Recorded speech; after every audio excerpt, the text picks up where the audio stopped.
Aku adalah Vela Rimelta, aku adalah mahasiswa PMM Batch 4 di Universitas Padjat. Aku adalah mahasiswa dari Institut Seni Indonesia Padang Panjang Prodi Pariwisata.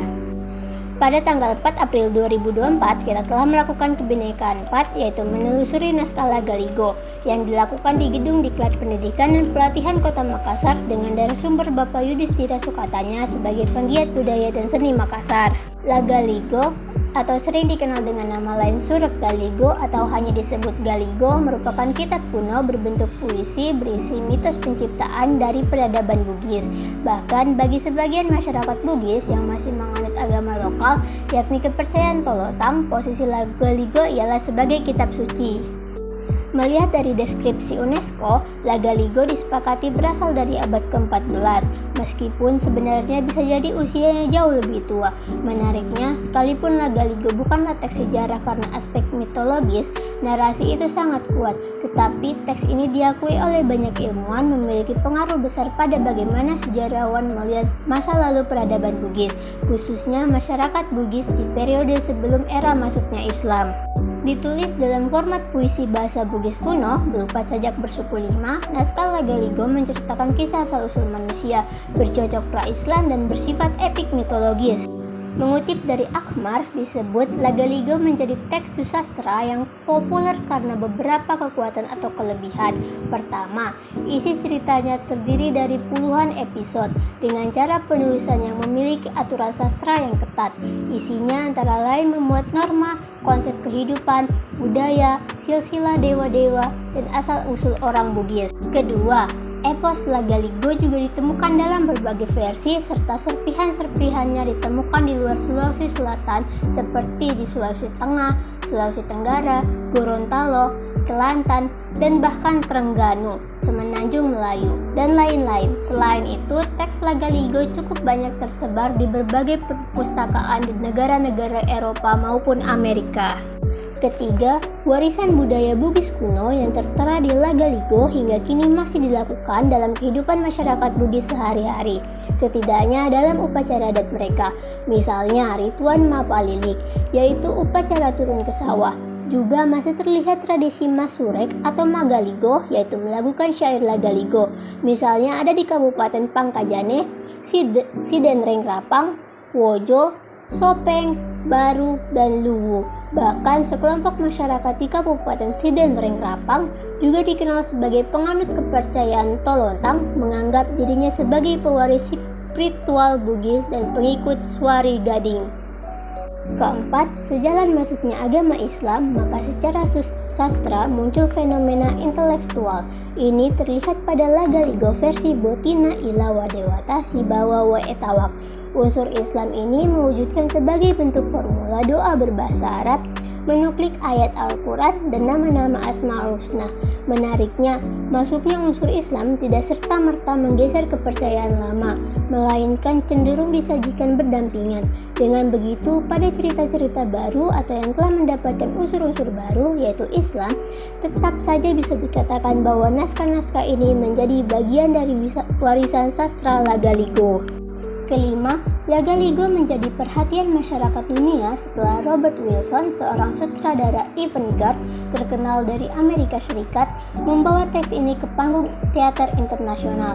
Pertama kali dipentaskan di Singapura pada tanggal 20-23 Maret 2004. Selang 2 bulan kemudian, dipentaskan ke negara-negara Eropa, bermula dari Amsterdam pada tanggal 12, 14, dan 15 Mei 2004, dilanjutkan ke Barcelona pada tanggal 20-23 Mei 2004, lanjut di Madrid pada tanggal 30 Mei sampai 2 Juni 2004, menyusul di Lyon, Prancis pada tanggal 8-10 Juni 2004, dan berakhir di Ravenna, Italia pada tanggal 18-20 Juni 2024.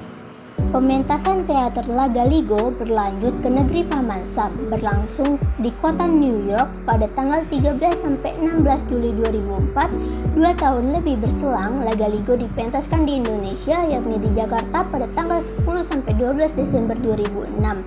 Dan barulah setelah meleleng dunia hampir 7 tahun, Laga Ligo dibawa pulang dan dipentaskan di tanah kelahiran Makassar pada tanggal 23-24 April 2011. Pada tahun yang sama itulah, UNESCO menetapkan Laga Ligo sebagai Memory of the World dalam bentuk pusaka dokumenter atau Documentary Heritage. Dan terakhir atau keenam, daya tarik lain dari Laga Ligo ialah ukuran keseluruhan teks tersebut sangatlah besar. Diperkirakan terdiri dari 6.000 halaman folio atau 300.000 baris puisi. UNESCO menggarisbawahi sebagai produk karya sastra yang paling produktif di dunia. Merujuk dari Prof. Nurhayati Rahman yang menukil pendapat Kern dan Sir Joe Colhoff, dikatakan Laga Ligo ialah sebagai karya terpanjang di dunia. Lebih panjang daripada epik India yaitu Mahabharata dan Ramayana, juga lebih panjang daripada epik Yunani yaitu Homerus. Berbentuk puisi epik, karya ini awalnya berupa tuturan lisan. Epik atau epik berasal dari bahasa Yunani, epikos yang berarti kata, lagu, atau pidato. Epik dapat digunakan sebagai kata sifat untuk menggambarkan sesuatu yang penting secara historis, abadi, dan kompleks. KBBI menyamakan epik dengan epos. Epos adalah syair panjang yang apa yang tertuang dalam kitab Laga Ligo sering dianggap benar-benar pernah terjadi. Bahkan bagi para penganut agama lokal, pembacaan Laga Ligo juga harus disertai ritual. Sebelum dibaca harus ada persembahan, sesaji, dupa, pemotongan ayam atau kambing.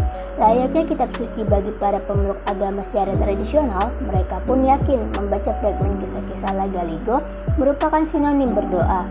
Konon fungsinya secara magic bisa menjadi obat beragam penyakit, menjadi tolak bala, dan lainnya. Memasuki paruh pertama abad 19, karya ini mulai ditulis berbentuk puisi tradisional Bugis atau lontara. Komposisi bahasa penyusunan puisi ini dianggap indah, berkualitas susastra tinggi. Menariknya, tradisi pembacaan Laga Ligo dilakukan sembari dinyanyikan. Cara melakukan Laga Ligo dalam bahasa Bugis disebut loang atau seleang. Lazimnya dilakukan dalam sebuah upacara adat. Jadi sebenarnya bicara Laga Ligo selain mewariskan tradisi tulisan juga tradisi lisan. Sayangnya, sejalan pudarnya pengetahuan lokal perihal teks-teks kuno Bugis dan juga rendahnya tingkat penguasaan masyarakat atas bahasa kuno dan aksara lontara, maka kini jadi ancaman tersendiri bagi upaya pewarisan kasanah Laga Ligo. Aksara lontaran Bugis atau sering disebut dengan istilah lokal Ukik Sulapak Epak, huruf sedi atau huruf sedi 4, konon ialah turunan dari aksara Palawa. Menurut Prof. Dr. Nurhayati Rahman, naskah Laga Ligo kini telah dikembalikan ke Indonesia berkat bantuan Wakil Presiden Yusuf Kala melalui Yayasan Laga Ligo yang didirikannya, yang diketuai oleh Tan Tri Abeng. Yayasan telah memberikan kopi digital ke-12 jilid naskah Laga Ligo yang tertulis dalam aksara lontara. Dengan demikian, keberadaan naskah tersebut akan sangat membantu masyarakat Sulawesi Selatan khususnya atau masyarakat Indonesia pada umumnya untuk mengetahui kisah dari epik sejarah Tanah Luwu. Sebagaimana diketahui, buku Laga Ligo jilid 1 dan 2 telah diterbitkan pada tahun 1995 dan tahun 2000. Disusul kemudian penerbitan jilid ketiga pada tahun 2017. Pada launching buku jilid 3 di Universitas Hasanuddin Makassar, acaranya dirangkaikan dengan launching website Laga Ligo. Bahkan di bulan Mei tahun 2024 ini akan segera terbit buku keempat seri Laga Ligo dengan penerbitan Pustaka Obor, bagian dari 12 jilid naskah yang lama tersimpan di Universitas Leiden, Belanda, tepatnya tersimpan di perpustakaan KITLV.